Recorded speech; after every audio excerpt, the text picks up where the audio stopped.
श्री महाप्रज्ञ गुरुवे नमः।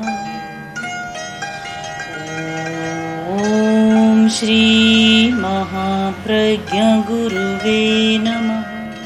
तत्व विद्या के अनुसार जीव दो प्रकार के माने गए हैं, एक संसारी और एक मुक्त जीव। जो संसारी जीव है वह शरीर में रहता है और मुक्त जीव के शरीर नहीं होता, वह अशरीर होता है। ये बहुत गहरा प्रश्न है और इसका गहरा समाधान भी हमें खोजना है कि संसारी प्राणी, शरीर में रहने वाला प्राणी भी अशरीर हो सकता है, देह में रहता हुआ विदेह हो सकता है। एक व्यक्ति आया शेख फरीद के पास, जो सूफी संत शेख फरीद, आकर बोला कि ये जो कहा जाता है कि ईसा को सूली दी गई, अब सूली के कष्ट को उन्होंने कैसे सहा, शांत कैसे रहे, अंत समय तक ये कहते रहे कि जो कर रहे हैं वे अज्ञानी है, उन्हें माफ़ करना। आक्रोश में नहीं बोले, रोष में नहीं बोले और माफ़ करने की बात कहते चले गए। संत मंजूर को भी जो कष्ट, मंसूर को भी जो कष्ट दिया गया, बड़े संभाव से उन्हें शांति से सहा। यह कैसे हो सकता है? सचमुच प्रश्न है कि यह शरीरांत और मरणांत कष्ट को आदमी कैसे सह सकता है। उन्होंने उत्तर दिया कि तुम्हारा प्रश्न ठीक है और प्रश्न में ताकत है, निकम्मा प्रश्न नहीं है। भला एक शरीरधारी प्राणी और उसके शरीर को कोई कष्ट दे और जिस शरीर को वह बहुत अच्छी तरह रखना चाहता है तो वह उसको कैसे सहन करेगा? प्रश्न सटीक है, पर इसका उत्तर भी सटीक हो सकता है कि सामान्य आदमी शरीर में रहता है और जो व्यक्ति आगे बढ़ गया, चेतना की दिशा में जिसने प्रस्थान कर दिया, आगे बढ़ा है, वह शरीर में रहता हुआ भी शरीर से परे रहता है, वह देह में रहता हुआ भी विदेह रहता है। और जो विदेह में रहना जानता है वह शरीर के कष्ट को सह सकता है, क्योंकि वह मानता शरीर मेरा नहीं है, शरीर तो भिन्न है, मैं भिन्न हूँ। अपने अस्तित्व को शरीर से जो भिन्न मानता है वह हमारी विदेहावस्था है। जो विदेह में रहता है, चेतना में रहता है, वह कष्ट को सहन कर सकता है। बड़ी महत्वपूर्ण बात है। हम अपने मति से और इस पर मनन करें कि बड़े बड़े जो महापुरुष हुए उनको कष्ट काफ़ी सहना पड़ा।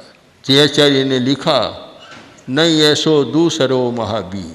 संगम ने कितना कष्ट दिया, एक और तो संगम कष्ट दे रहा है, दूसरी ओर भगवान महावीर सोच रहे हैं कि देखो क्या है, क्या हो रहा है, मुझे निमित्त बनाकर दुनिया तो संसार समुद्र को तरेगी, आत्मा का कल्याण करेगी, और ये बेचारा कर्मों का बंधन कर रहा है। करुणा की वर्षा हो रही है, इधर तो कष्ट और उधर करुणा की वर्षा।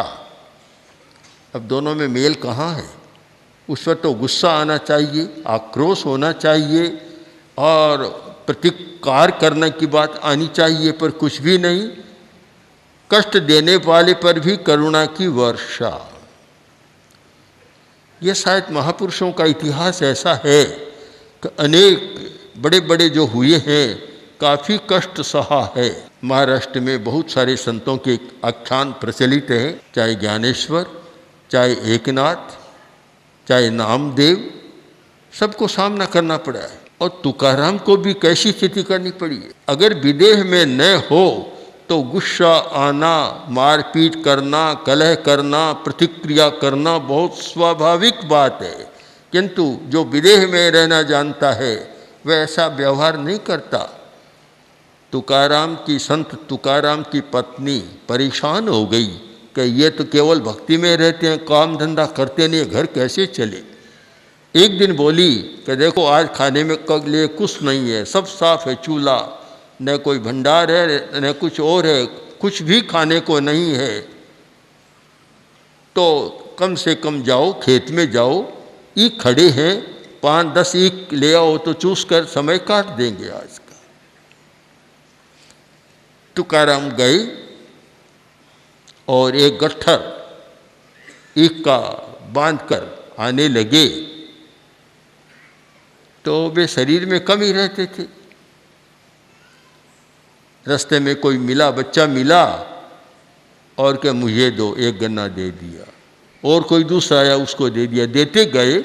आखिर घर पहुंचे तब केवल गट्ठर का एक ईख बचा, एक गन्ना बचा बस, और सब साफ। पत्नी ने देखा और देखते ही आक्रोश से भर गई कि इतनी दूर गए और इधर भूख लग रही है सबको, मुझे भी है तुझे भी है, भूख लग रही है, और आखिर एक ही गन्ना लाए। इतना आक्रोश आया, आग बबूला हो गई और उनके तुकाराम के, संत तुकाराम के हाथ से गन्ना छीना और उनके सिर पर ऐसा जोर से दे मारा कि 2 टुकड़े हो। अब देखिए कैसी घटना है, कैसी स्थिति है। लड़ाई करने का, क्रोध आने का तो बहुत बड़ा प्रसंग है। उस समय कोई देह में रहने वाला होता तो लड़ाई शुरू हो जाती। आजकल तो देखते हैं कि पत्नियों की हत्या करने वालों की लंबी सूची समाचार पत्रों में आ रही है कि जो पत्नियों को किस प्रकार मार डालते। तो पर संत तुकाराम संत थे, विदेह में रहना जानते थे और बोले कि कितने समझदार हो तुम, हम 2 खाने वाले है, तोड़ना पड़ता, मुझे तोड़ना पड़ता, तूने ऐसे तोड़ दिया, आधा तुम लो और आधा मैं खा लूँगा। बात हंसी में समाप्त कर दी। ऐसा व्यवहार कौन कर सकता है? जो विदेह में रहना जानता है। इस देह में, इस शरीर में रहने वाला व्यक्ति ऐसा व्यवहार कर नहीं सकता, उसका व्यवहार भिन्न प्रकार का होता है। मैं तो ये मानता हूँ और चाहता भी हूँ कि हर व्यक्ति जो सुख से जीना चाहता है उसे 24 घंटा देह में नहीं रहना चाहिए। दिन में 1 घंटा 2 घंटा, दिन रात में मिलाएं तो 2-4 घंटा विदेह में भी रहने का अभ्यास करना चाहिए। एक साथ इतना न हो सके तो कम से कम आधा घंटा का से अभ्यास शुरू करें कि 24 घंटा में 23 घंटा, 23.5 घंटा देह में रहे तो आधा घंटा विदेह में रहने का अभ्यास करे। अशरीर बनने का अभ्यास करे। मुक्त का लक्षण है अशरीर, उसके शरीर नहीं होता। शरीर नहीं होता तो सब बातों से परे होता है। तो हम शरीरधारी होते हुए भी अशरीर की साधना करें, देहधारी होते हुए भी विदेह की साधना करें, तो एक धर्म का उत्कर्ष है, धर्म का एक आनंद है, अच्छा जीवन के जो विदेह में रहता है। मैं देखता हूँ कि खाने को मिलता है फिर भी आदमी उपवास करता है, पानी भी मिलता है तो पानी भी नहीं पीता, चतुर्विध आहार का त्याग कर उपवास करता है। कपड़े मिलते हैं तो भी रात को जो थर थर्राती कंपाने वाली सर्दी शीतलहर के क्षणों में भी पूरा कपड़ा खोलकर केवल एक नीचे का कपड़ा रखकर सारा बदन खुला कर और बाहर जाकर और ध्यान में खड़ा हो जाता है।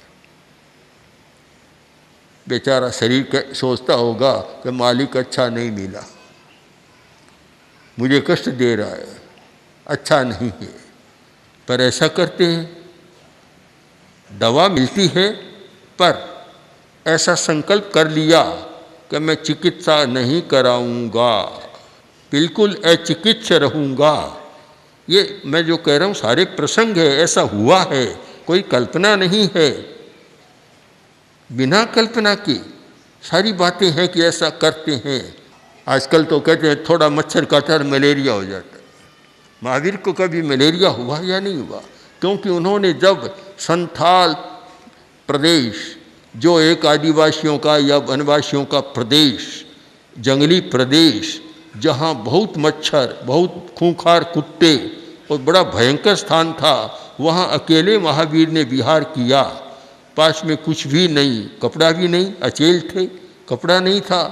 अब वे रात भर मच्छर काटते, इतने मच्छर काटे। आज तो मच्छरदानी बना ली, अब मच्छर दूर रह सकते हैं। तो उनके पास तो कोई कपड़ा नहीं था, 4 अंगुल का, मच्छरदानी की तो बात ही कहाँ थी। तो इतने मच्छर काटे। मलेरिया होना चाहिए या नहीं, तरक्की दृष्टि से विचार करें तो उनको भी मलेरिया होना चाहिए। कोई डॉक्टर तो कहे जरूर होना चाहिए, पर नहीं हुआ, बिल्कुल नहीं हुआ।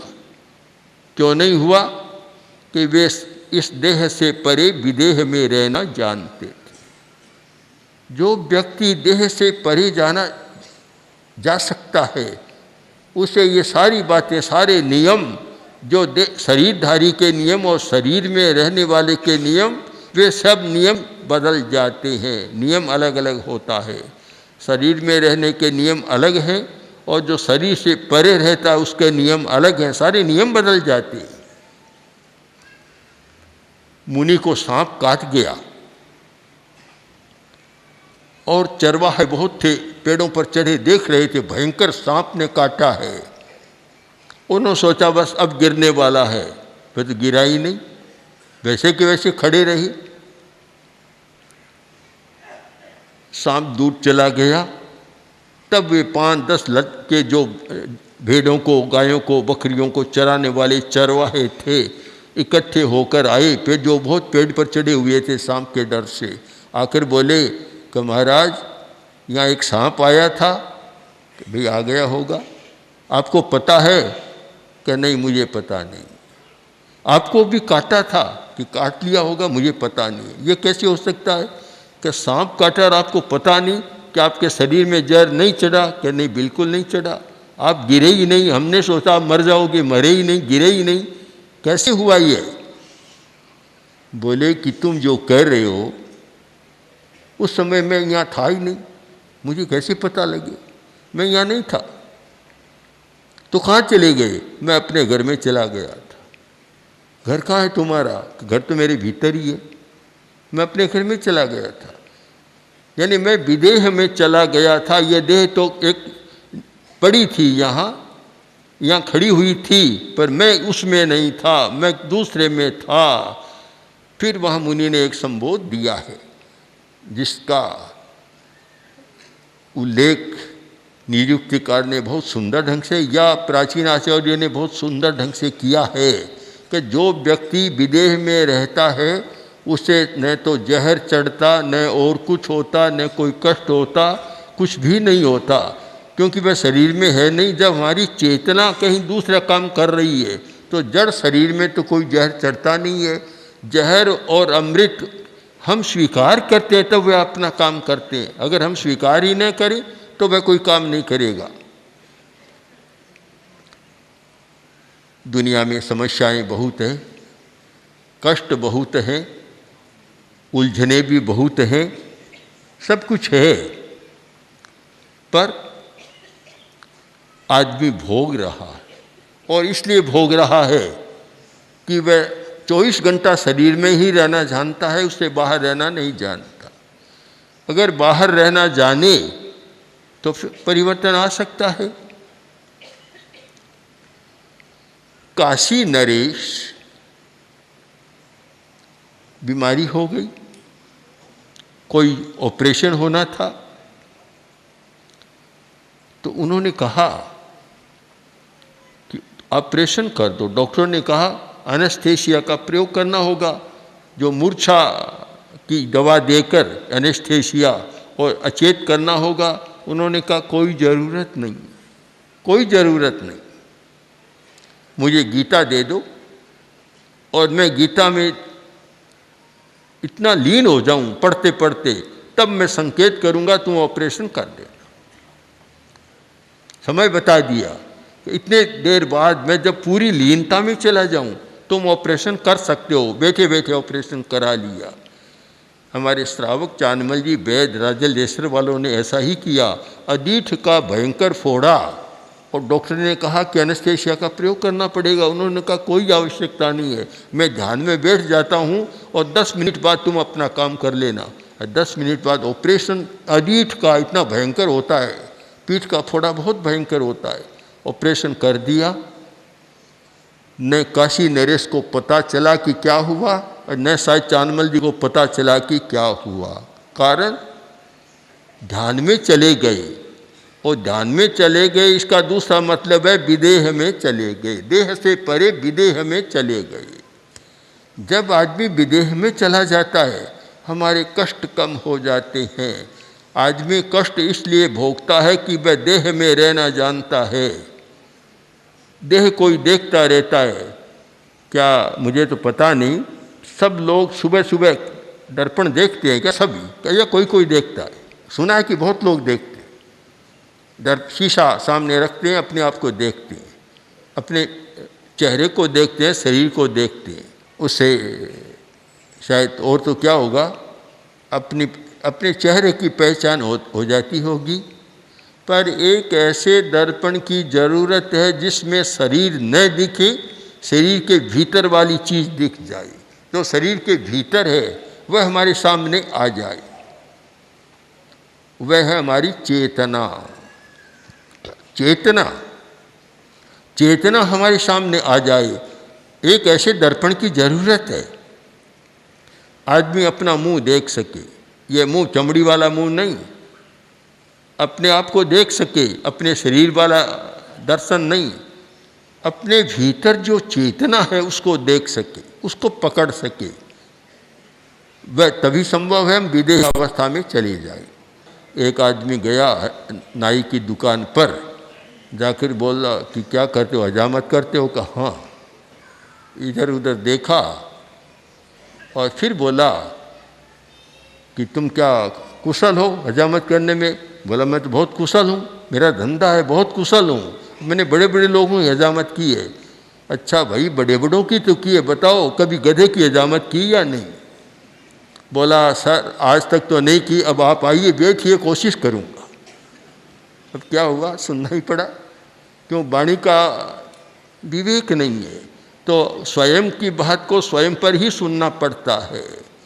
तो हमारी वाणी की प्रवृत्ति का भी संयम हो और मन की प्रवृत्ति का संयम, इन तीन प्रवृत्तियों का संयम हो जाए, शरीर की प्रवृत्ति, वाणी की प्रवृत्ति और मन की प्रवृत्ति, इन तीन का संयम हो जाए तो फिर आदमी देह से विदेह अवस्था में रह सकता है। तो मैंने देखा कि एक व्यक्ति मरते दम तक कहता है कि एक इंजेक्शन और लगा दो, एक गोली और दे दो, या एक चाय की घूंट और दे दो। ये क्यों? कि जो केवल शरीर में रहना जानता है उसका ऐसा व्यवहार होता है। मैं एक बार गया था एक डॉक्टर के घर, डॉक्टर बहुत बीमार था और परिचित था बहुत, तो लोगों ने कहा कि जाना। मैं गया तो जाकर देखा कि इतनी नलियां लगी हुई थी कि डॉक्टर को देखना ही मुश्किल हो गया। तो मैंने कहा ये क्या है, इतना क्यों? जब देखे ही जाना है तो फिर एक मृत्यु के समय भी पराक्रम का परिचय होना चाहिए, शूरवीरता का परिचय होना चाहिए, नहीं कि कायर बनकर मौत के मुंह में जाना चाहिए। शूरवीर होकर जाता है तो बेचारी मौत भी डरेगी, कायर होकर जाएगा तो मौत और दबोच लेगी उसको। संपत जी की पत्नी सुंदर देवी ने जिस साहस का परिचय दिया, मनोबल का परिचय दिया, मुझे बहुत अच्छा लगा। मैंने कहा कि अगर संपत जी जैसा कोई समझदार आदमी नहीं होता तो हॉस्पिटल में सुइयों के बीच ही उसको विदा करता। पर ये बहुत प्रबुद्ध है, समझदार है। उन्होंने 20 दिन पहले ही डॉक्टर से कह दिया कि अब हम यहाँ नहीं रखेंगे, एकांत में नहीं रखेंगे, आईसीयू में नहीं रखेंगे। डॉक्टर ने कहा तो फिर पता नहीं चली जाए, तो उनका चले जाना तो है ही हर आदमी को, चाहे तो जाए, पर इस अवस्था में नहीं रखेंगे। और ये सबको ध्यान देने की बात है। अंतिम समय में जाने वाली आत्मा के प्रति परिवार के लोग जागरूक नहीं होते हैं तो उनका मोह उस आत्मा के लिए बड़ा भारी नुकसान होता है, हानि होती है उसकी। इसलिए समझदार व्यक्ति ऐसा नहीं करता। तो मैंने सुना कि 20 दिन में इतना सुनाने का, धर्म ध्यान का, त्याग का, और बहन ने भी अनशन की बात और सारी मनोबल का जो परिचय दिया, बहुत अच्छा लगता है, एक उदाहरण बन सकता है। और उदाहरण भी स्वाभाविक है, क्योंकि गदैया परिवार जो जेठमल जी या श्रीचंद जी कहीं से भी शुरू कर दो, एक इतना दृढ़ धर्म का परिवार रहा है, शासन भक्त परिवार, और सदा इतना सेवा करने वाला परिवार रहा है। उस परिवार में अगर ऐसा हो तो मैं आश्चर्य नहीं मानता, न हो तो आश्चर्य मानना चाहिए। उस परिवार का सदस्य ऐसा हो सकता है, क्योंकि इतने संस्कार चल रहे हैं। पीढ़ियों के जो सिंचित संस्कार है वे जब चल रहे हैं तो उसका परिणाम सामने आना चाहिए। धर्म पीढ़ियों से करते रहे, दृढ़ आस्था, उसका व्यवहार भी वैसा, न करने वाले का भी व्यवहार वैसा, तो फिर धर्म भी निकम्मा। फर्क क्या पड़ा? उसमें परिवर्तन, अंतर आना चाहिए। और सचमुच एक अंतर आया है तो जाना होता है। हर व्यक्ति जन्म लेता है, कोई 2 दिन पहले, कोई 2 दिन बाद। अमर कोई है नहीं, सब कालावधि के साथ अपना जीवन जीते हैं। पर हम भगवान महावीर की दृष्टि से विचार करें तो किस व्यक्ति ने कैसा जीवन जिया, और इससे भी ज़्यादा महावीर की दृष्टि यह है कि किस व्यक्ति ने किस प्रकार अपने शरीर का विसर्जन किया, मरण कैसा हुआ। पंडित मरण का या समाधि मरण का जैन साहित्य में बड़ा महत्व है कि समाधि मरण हुआ तो समझ लो कि जाने वाली आत्मा की पवित्र स्थिति रहेगी, अच्छी गति में जाएगी। और मरते समय भी असमाधि मरण रहा, मोह रहा, दवाइयों में अटका रहा, इंजेक्शनों में अटका रहा, परिवार में अटका रहा, तो उसकी कोई अच्छी गति नहीं होगी। जैसा बताया कि एक प्रकार से अपने आप ही एक सर्व सावध योग का त्याग कर साध्य की स्थिति बना ली थी। जब कहा सर्व सावध योग का, तो फिर मेरे मन में प्रश्न आया उस समय कि एक गृहस्थ सर्व सावध योग का कैसे कर सकता है। तब फिर समाधान भी हमारे पास है कि जब एक दरदूर भगवान महावीर के समय में मेंढक ने जब 3 करण 3 योग से सावध योग का त्याग कर लिया था, तो एक प्राणी मनुष्य क्यों नहीं कर सकता? कर सकता है वह तो फिर ये हो सकता है। इसलिए बहुत अच्छा जागरूकता के साथ मरण का वरण किया है, यानी मौत आई नहीं, मौत का वरण किया है जानबूझकर।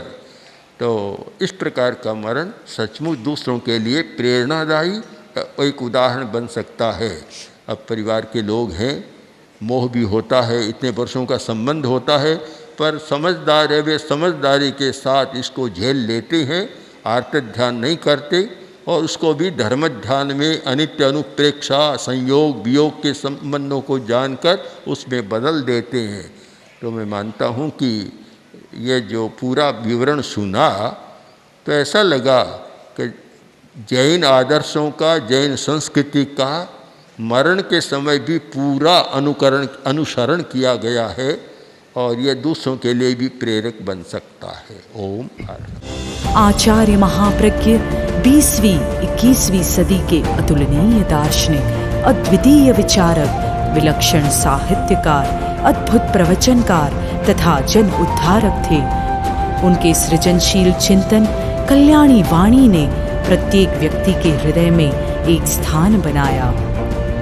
सरल भाषा में जीवन की सच्चाइयों को छूने वाले उनके विचार श्रोता व पाठक के हृदय में उतरकर आत्मनिरीक्षण, स्वदोष दर्शन व आत्म परिष्कार की भावना जागृत करते हैं।